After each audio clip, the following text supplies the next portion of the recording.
அப்படி வரும்போது நம்ம தாத்தா பாட்டன் காலத்துல கொண்டு வர்ற மாதிரி தூக்கு போசியில கட்டுச்சோறும் கடிச்சுக்கிறவங்க கொண்டு வந்து சாப்பிட்டுட்டு போயிட்டா எந்த தொந்தரவுமே இல்லைங்கய்யா.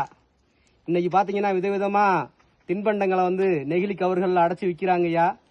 அதை வந்து தங்களோட வசதி தகுந்தாப்புல கொண்டு வர்றீங்கய்யா. அப்படி கொண்டு வர்ற உணவுப் பொருட்களை சாப்பிட்டுட்டு அந்த மிச்சம் இருக்கிற நெகிழி பைகளை நீங்க ஏதாவது ஒரு துணிப்பை மஞ்சப்பை ஏதாவது ஒன்ன கொண்டு வந்து அதுலயே கொண்டு போய் சேர்த்து அடிவாரத்துல குப்பை தொட்டி இருக்குங்கய்யா. அதுல நீங்க சேகரிச்சுட்டு வச்சிட்டீங்கன்னா அதை வந்து வனத்துறை ஊழியர்களும் ஊராட்சி ஊழியர்களும் சுத்தம் செஞ்சுக்கிடுவாங்கய்யா. இந்த மாதிரி நீங்க கொண்டு வந்து போட்ட குப்பைகள் எத்தனை ஆண்டுகளுக்கு முன்னாடி இருந்துன்னு தெரியலைங்கய்யா. ஒவ்வொரு வாரமும் வந்து நாங்க சாக்கு சாக்கா எடுத்துட்டு வர்றோங்கய்யா. இன்னுமே தீர மாட்டுது.